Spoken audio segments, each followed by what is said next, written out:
Jackson Beck in the CBS broadcasting booth way up at the top of the great amphitheater of Pompeii. It's Navy Day here in Pompeii, this blistering hot 26th day of August in the year 79. Navy Day, and no doubt about it. The mighty Roman fleet, fresh from its recent Mediterranean maneuvers, is anchored right out here in the Bay of Naples. And every Navy man that could get liberty is jam-packed into this amphitheater. Practically the whole population of Pompeii, 20,000 people, have turned out to honor the watchdogs of the empire, the mighty Roman fleet commanded by Pliny the Elder. Yes, it's a great day for Pompeii. From my vantage point way up high, I can see this big bowl full of Pompeians spread out before me, and they're having a whale of a time. The games haven't started yet. August 26, up rapidly. 79 A.D., the last day of Pompeii. CBS is there. CBS takes you back 1,869 years to a city in the shadow of an epic catastrophe. All things are as they were then, except for one thing. CBS is there. CBS is there, produced and directed by Robert Louis Cheon, is based on authentic historical facts and quotations. And now, August 26, 79 A.D., the amphitheater in Pompeii and Jackson Beck. Today finds the Roman fleet in Pompeii's backyard. And the Pompeians have been looking forward to this holiday for a long time. The customers are still pouring into the amphitheater with their admission tickets of bone and bronze. The ushers are showing the crowd to their seats, patricians to the ringside seats, the freedmen to the middle sections, and the ladies way up in the gallery, especially reserved for them.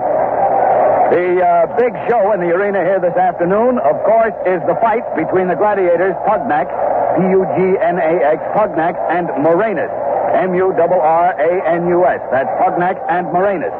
But also on the program is the execution of a family of Nazarenes who will be thrown to the lions. And after that, more contests, games, wild animal hunts, and a whopping big review of the fleet with all hands on deck. To cover these exciting events in Pompeii here today, CBS has special events reporters Ken Roberts down there at the ringside, Michael Fitzmaurice up in the ladies' gallery, lucky dog, Cameron Blake at the entrance to the arena, John Daly out in the bay with the fleet, and yours truly, Jackson Beck, perched up here in our CBS observation booth overlooking the whole amphitheater, right up near the gods themselves. And speaking of gods, I'll wager most of them are sitting right up on top of old Mount Vesuvius out there, sipping their nectar, savoring their ambrosia, and enjoying the fine spectacle right along with us poor mortals. Yeah.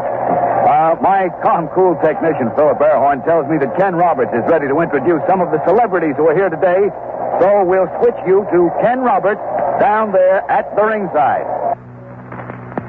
What it is. On the dais, the seat of honor for our noted guest today, there is the Senator Lavenius Regulus, the former city officials Caius Quirinius Vargas and Marcus Porcius, the banker M. Cadrius Marcellus, and of course the Aedile Proculus Proprius, one of the leading magistrates of Pompeii, through whose personal courtesy this spectacle honoring the deity has been arranged. The Aedile is very popular with the people. Yes, indeed, Your Honor, Pompeii is one of the most delightful summer resorts in the whole Roman Empire. Of course, but the cool winds aren't blowing today. What's wrong? By Jove, 'tis a marvelous day. All honor to the Roman fleet and to my excellent friend, the Admiral Pliny the Elder. Ah, my good people, would that you were with us on this magnificent occasion. Join with us on this day of joy. Never has Pompeii been so honored. Your Honor, do you think the heat will affect the match between Pugnax and Moranus? Not a bit, not a bit. The heat, I vow, is most unusual. Certainly all the world has heard of the salubrious, the exhilarating climate of our fair city of Pompeii. Naturally, but what about... Yes, today is very unusual. Statius, noble author, has said, and I quote him, all things conspire to make life pleasant in Pompeii, where the summers are cool and the winters warm, and where the sea dies away gently as it kisses the shore. By Jupiter, that's well said. Don't you think so? I do, Your Honor. And for the truth, I vow, would that every Roman could enjoy our exquisite weather. And I say to all of them, come to Pompeii. Yes, come to the biggest little colony in the Roman Empire. Yes, Your Honor. Enjoy our entertainment, our baths. They are without equal. But, Your Honor, what about the earthquake that caused so much damage a few years ago? Yes, most unusual. But we are rebuilding. By Jove, that earthquake was truly a blessing from the gods, I say. For upon the old, we are setting up the new. Come, everyone. one. Come and live life to its fullest among the pleasures of Pompeii. I love you all. Your Honor, whom do you favor in the main contest this afternoon, Pugnax or Morenus? As sponsor of the event, it would be injudicious for me to take sides. But by Jupiter, I do favor Morenus. And I placed a small wager with the senator on the goal. But I'm impartial. May the strongest man win. Thank you, Proprius Proculus. Thank you. Another well-known personality on the dais is the famous comedian and buffoon Horconius Rufus. Rufus, who is that divine goddess who accompanied you into the amphitheater? By my troth, that is no divine goddess. That is she to whom I am wedded. What is the title of the performance you're now giving at the theater? Why, we are doing Pappas the Doctor Thrown Out. But today is a Roman holiday. Today we do not wear the mask and wig. No talk of the theater now. Let us enjoy this wonderful spectacle. And in truth, I am so glad to be here. Really, I'm awfully glad to be here. You know. A most curious event occurred to me on my way to the amphitheater today. Oh, really? Would you tell us about it? I'd be very glad to tell you about it. I was being carried in my litter past the Forum. Forum? That's another name for a meeting of my wife's dear family conferring on the problem of how to squander my wealth.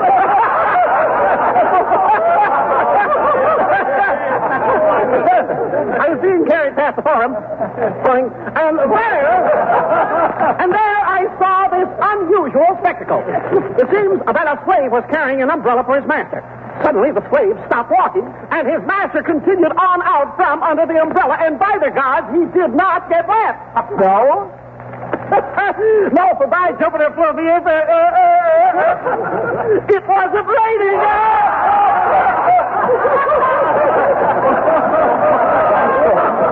Tell me, Rufus, are you wagering on today's contest? Oh, forsooth I am, Burley, I am. I shall wager 2 talents on Pugnax and 2 talents on Morenus. But that way you'll only break even. The confirmation of partly to be wished, for indeed I can use the money. I say now, who will take these wages? You, Your Honor. What you say? Thank you, Horconius Rufus. The purpose of just time is announcing the entrance of the gladiators to the arena. For a description of the procession of gladiators, we return you to Jackson Beck up at the top of the amphitheater. The procession is about to enter the arena from the north portal. I can see the musicians, and behind them, here they come, the gladiators, unarmed, marching in solemn, stately tread into the arena. The crowd is hypnotized by the sight of these men marching slowly to what will certainly be death for many in the ranks. The faces of the gladiators are set in expressions that range from almost inhuman ferocity to utter stoicism. In contrast, the bloodlust of the spectators has charged their faces with almost livid anticipation. All eyes, of course, are on Pugnax and Morenus. Pugnax looks surprisingly young. His body is well-muscled, but not brawny. He looks as lithe as a panther. Morenus, on the other hand, is a picture of savage brutality. His body is covered with hair, and his arms hang from his sides like battle axes. Behind the gladiators, a chariot is bringing up the end of the procession, and chained to the sides of the chariot is that Nazarene family that will be thrown to the lions. There are 3 of them, father, mother, and daughter. The daughter, a girl of about 15. The Nazarenes, you know, are that peculiar sect which of late has been causing so much unrest in the empire since their leader was executed in the Palestine colony by authority of Pontius Pilate. This particular family is well known in Pompeii. The father, Marcus Tullius, was formerly a member of the priesthood of Isis. The prisoners are marching with their heads thrown high, faces that reflect a strange, mystical kind of ecstasy. Now the gladiators have reached the dais.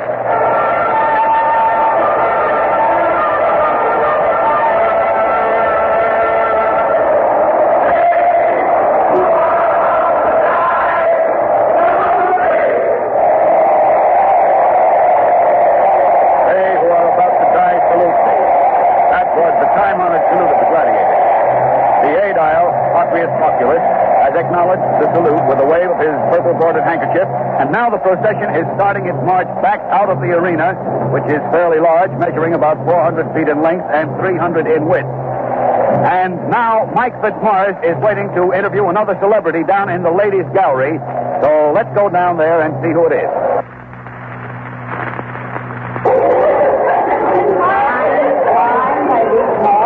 our CBS microphone with me is one of the most beautiful and famous women in all the empire. Angel. A favorite of the emperor, the celebrated entertainer, the delightful Umbresia Januaria.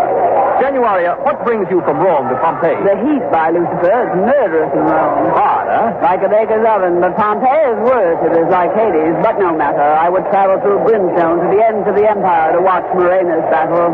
Magnificent, magnificent Murenus. You're staying here at your villa, of course. Hardly a villa, Angel. Nearly 15 chambers and an atrium and a peristyle of only 84 columns. Just a modest little place, but away from the city. When will this contest begin? It's simply stifling in this gallery, and these women, they smell abundantly of the farm. Gloria, move that fan faster, girl. Move it, move it. I noticed you're wearing your hair up this summer, Januaria. Is that the latest fashion in Rome? Yes, the Empress styled it. Do you approve? It's very attractive with the ringlets piled high on the head that way. Angel. By the way, how is the Empress? Lovely. She gets more beautiful as she grows older. So I hear. I see you're wearing your robe in stroller fashion, almost to the ground. Yes, you like the sandals? They're more popular than booties this year among the better class of women. Gloria, move that fan faster, or I'll jab you with this hairpin. Necklaces, rings, bracelets, and the earrings of worked gold are also being worn. That's very interesting. Who do you like in the big contest today, Januaria? Pugnax or Murenus? Murenus, by Apollo, there is a man. Muscles like granite boulders. Have you seen him fight before? Ah, many times. Nobody lunges a triton into his opponent's belly more magnificently than he. I remember the last time he fought. It was against the Saxon. Why, he skewered him with the agility of a fawn dancing on a buttercup. The man is a veritable mountain of Vesuvius. Thank you, Umbresia Januaria. Now over to Ken Roberts, who has moved from the days to the freedman section. Standing beside me in the freedman section is one of those famous gladiators of all time. A man whose name and glorious career is known to all of you. A man who really needs no introduction. The champion of champions, one of the few gladiators ever to retire undefeated from the list. A former slave, but discharged with honor. And now a freedman and a Roman citizen.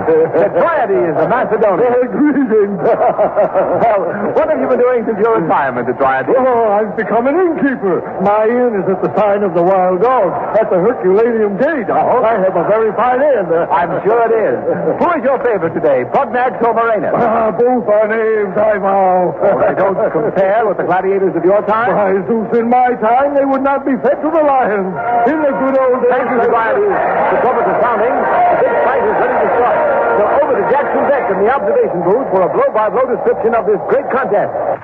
Now the fighters have reached the large ring drawn on the floor of the arena by the ringmaster. They must battle within the confines of that circle. Now they're in the circle. Battle has begun. A tense air of expectancy has come over the crowd. All eyes are on the combatants. The two fighters are circling, measuring each other, cautious, careful. Murenus has taken up a position in the center of the circle. Pugnax slowly walking around him. Neither fighter's yet made a move. Pugnax lunges with his sword, but Murenus steps aside with the agility of a deer. Pugnax quickly recovers. His eyes never moving from that net in his opponent's right hand. They circle again. Pugnax punches again and he misses. And the impetus of his stroke has thrown him forward. There goes the net, and he's trapped. Pugnax is in the net. He's thrashing about like a wild animal. Murenus approaches. His face is burning with a deadly eagerness. Now he raises his triton. He has pinned Pugnax to the ground. The wounded gladiator is still fighting. He's still trying to get out of that net. Blood is gushing from the wound in his side. And now Pugnax drops his hand suddenly in a token of defeat. Murenus steps back. Pugnax lifting his hands now toward the crowd. He's asking for pity, for mercy. The men want full shield, but the women, look at those women. They'll not let Pugnax die, not young, virile, handsome Pugnax. The 8-aisle signal comes up. Right. Right, grant mercy for the fallen Pugnax. Listen to those frenzied shrieks of those women. Murenus, snarling in disappointment, is stepping back. He lowers his titan, sneers, scowls, but he must stand back.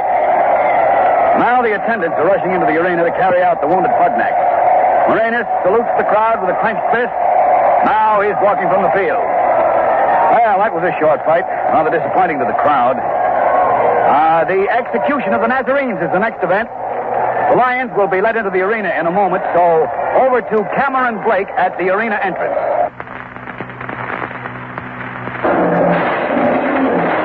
The Lions are being led out of their cages now. Hear the cage doors being opened. Here come the lions. They're passing through a barred passageway into the arena. There are 8 lions. These beasts have been starved for 48 hours. They are hungry, vicious, panting for the taste of flesh. Here come the Nazarenes from the dungeon. Marcus Tullius, his wife and daughter. They're practically naked. The guards are bringing them up. Marcus holds his wife's hand in his own as if to give her strength and courage. The woman is leaning on her daughter, a beautiful child of 15. They're comforting each other. Marcus Tullius, will you speak to us? I will pray for you, my son. This is a bitter end for a former priest of Isis. When I was a child, I spake as a child. I understood as a child. I thought as a child. But when I became a man, I put away childish things. Are you quoting the words of your leader? These are the words of Paul, of sacred memory.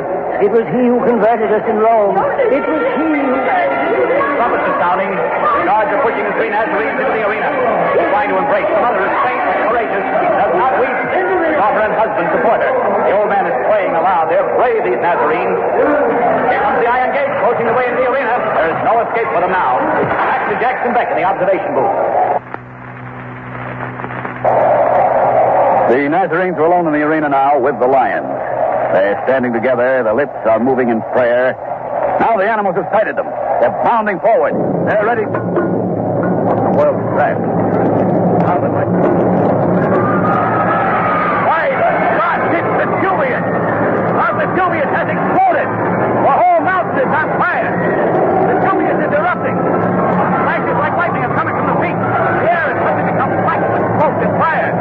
The amphitheater here has been thrown into a panic. People are fleeing toward the exit, trampling each other in a wild frenzy to get out. Men and women are tearing at each other, climbing over one another. The people are jumping, falling into the arena. The lions are loose among them. This is horrible. The cloud of smoke is becoming denser. Very dense. I can hardly see anything. The smoke. The people are in a...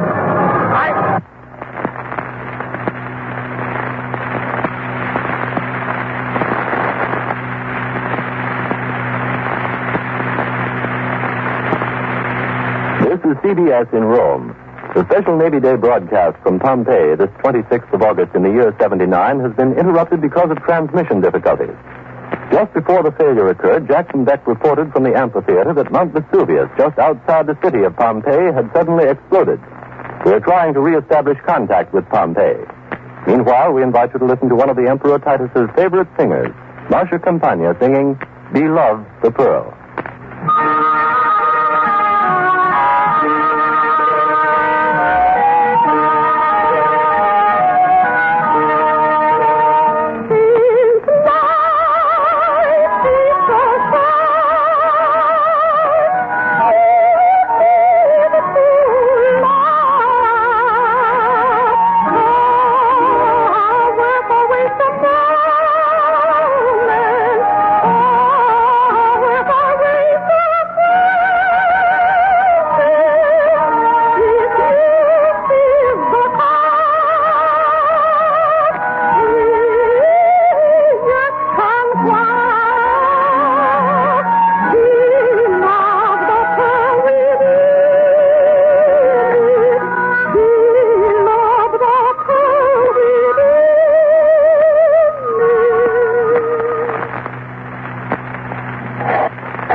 This is Harry Marble speaking.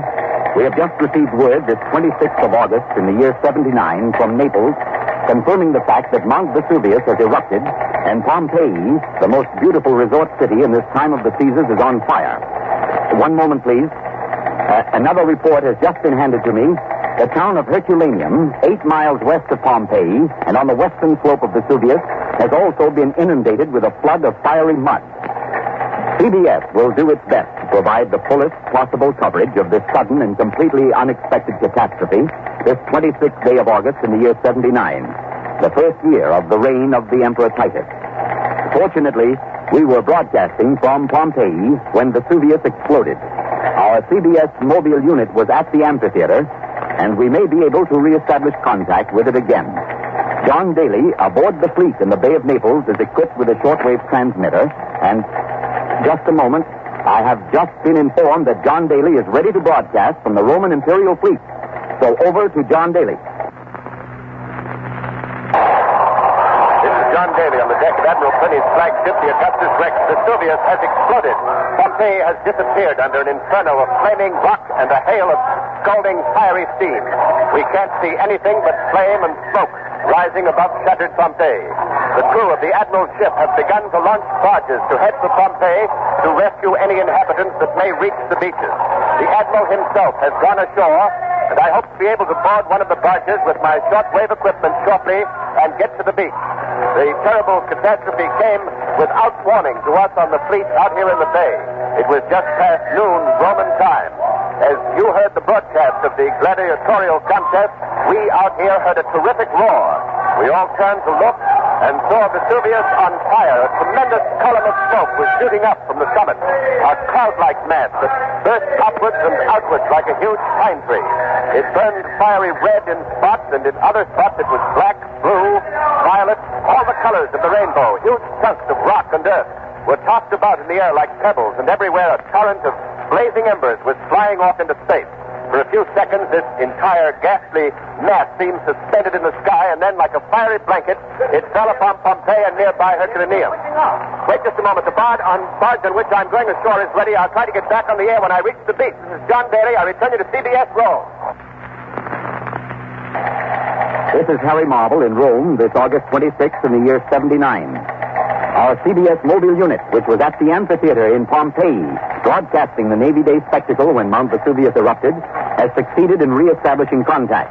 So we switch you now to Jackson Beck, somewhere in Pompeii.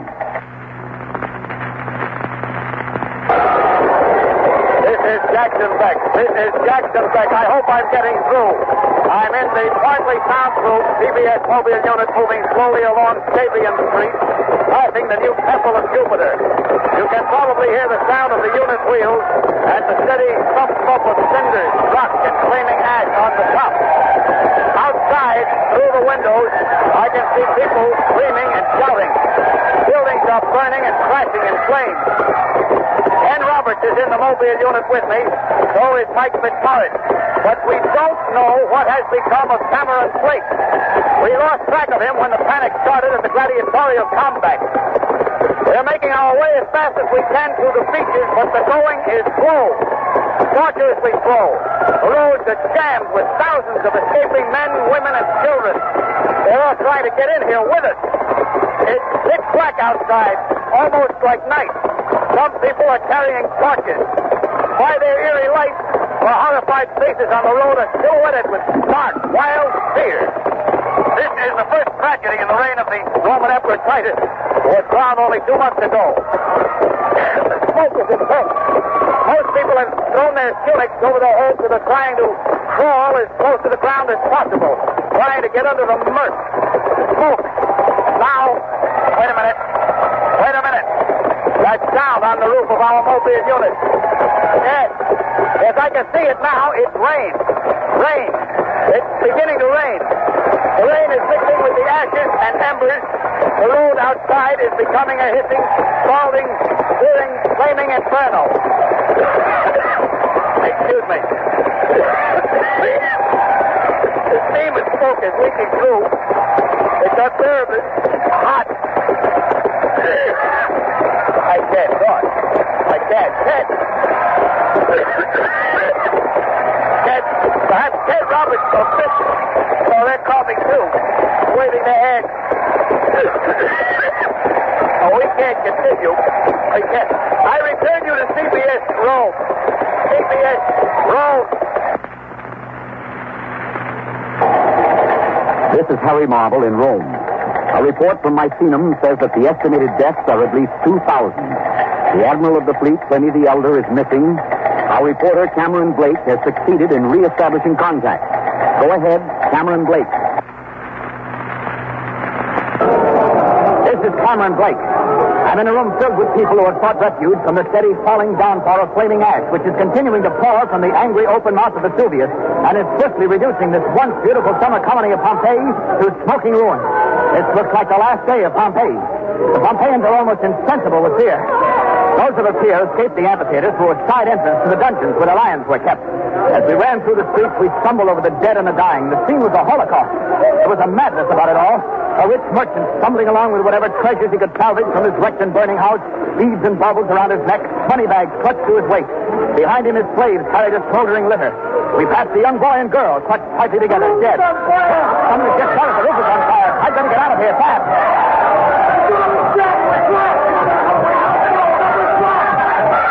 This is Cameron Blake. The exit is close. We're trapped. There's absolutely no chance for escape. The smoke and heat are unbearable. I'm crouching on the floor of the roof. The roof is collapsing. It's not to come down.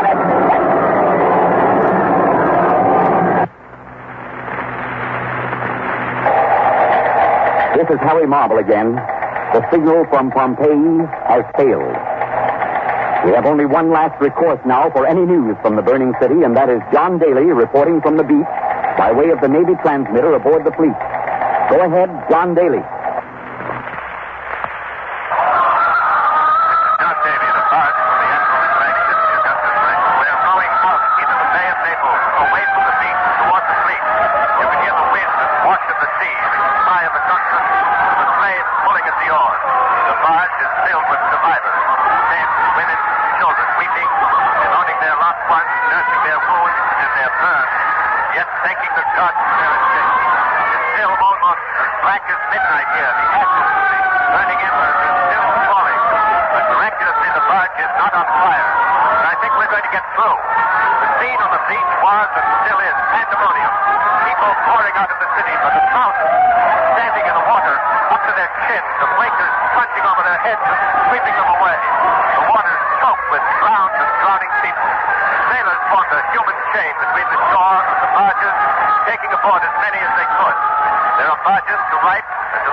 They're safe, but we still have no word of Cameron Blake.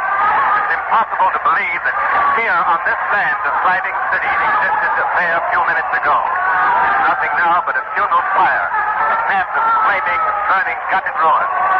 Now we're beyond the ashes, beyond the embers. The sea is rough, but it's safe. We can breathe again. We're safe. But Pompeii, lusty, glamorous, luxurious Pompeii that only a few short minutes ago was vibrant and alive, Pompeii is dead and gone. As I look above and beyond the ruins, I can barely make out the form of Vesuvius. It is still erupting. Flames, like lightning, draw from its summit. A thick, suffocating cloud of hot ash hangs like a cloud over the entire area. August 26, 79 A.D. Mount Vesuvius erupts and Pompeii dies. You have been listening to The Last Day of Pompeii, another broadcast in the series CBS Is There, produced and directed by Robert Louis Cheon. The Last Day of Pompeii was written by Irv Kunick. Next week, June 22nd, 1757. Clive of India wins the Battle of Plassey. CBS is there. This is CBS, where 99 million people gather every week for Columbia Broadcasting System.